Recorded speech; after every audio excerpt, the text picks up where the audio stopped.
Welcome to the second lecture of the Privacy Enhanced Technologies module. We'll now be talking about security technologies. My name is Leonardo Martucci and I'll be guiding you in this slidecast.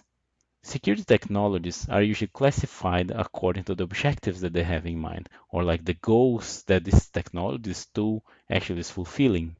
And those objectives are the following, as you can see here: confidentiality, integrity, availability, authentication, authorization, and accounting. Why actually talk about security on a privacy enhancing technologies module? As you may recall from the last session, data security is a requirement for implementing data protection. So, we'll talk about implementing data protection in terms of control over personal data, data minimization and avoidance, identity management, and lawful processing of data. We need to understand confidentiality, integrity, availability, authentication, authorization, and accounting. You may also recall that one of the goals of privacy enhancing technologies is to provide data security and integrity. Let's go through these lists of security technology objectives and see how they work one by one. Let's start with confidentiality. Confidentiality means that information is not available or disclosed to an authorized party. Let's assume if you have stored data.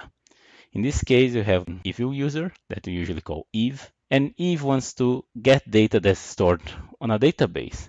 If Eve is not an authorized party, Eve should not have access to this database.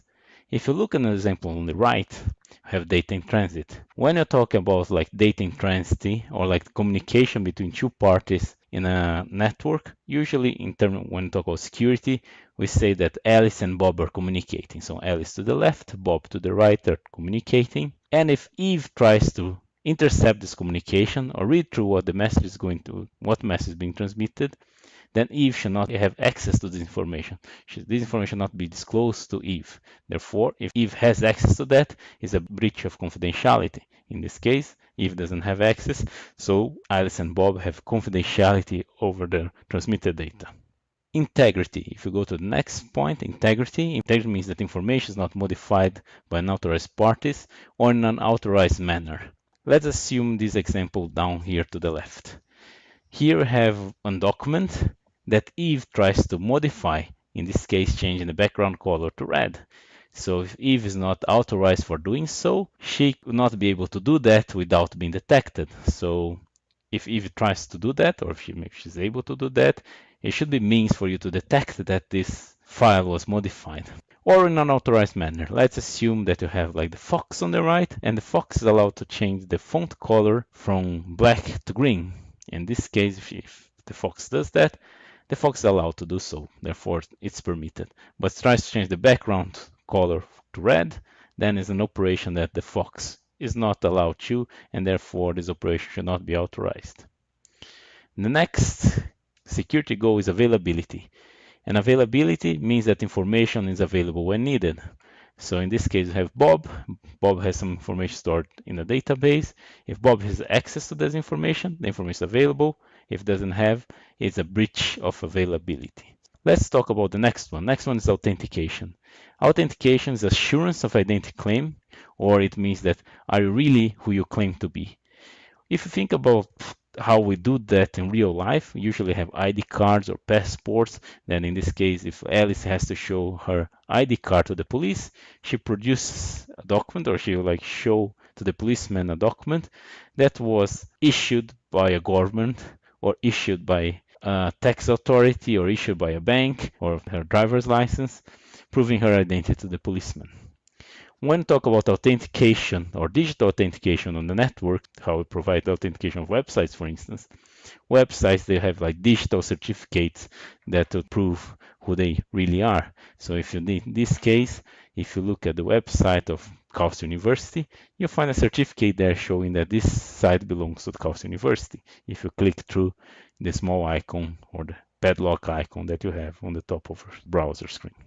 If you move to authorization, authorization means that you can grant or deny access to resources or operation of your resources. Authorization usually occur, or in principle, it should occur after one is authenticated. So in this case, Alice has already provided some ID, has already provided some password or login and password information, therefore she's authenticated. After she's authenticated, she needs to be authorized to perform actions in a system. Let's say in this case, Alice is allowed to read documents, but not to write documents. So she tries to read the document if you look at the example down here on the left. Alice can read the document, but if she tries to write on it, then she is not authorized, and therefore this operation should not be granted or access denied to that operation. And finally, accounting. Accounting is about keeping track of information, usually about users and data, and keeping that information stored as log data for you to analyze it later. So for instance, when Alice logged in, it creates a session with a time, and this is stored in some sort of database, and information is kept for later use. And now reach the end of the first part, or like security technologies. If you go the next slide in this introduction part will be why actually you need those technologies that I already discussed. Thank you for now and see you in the next slide cast.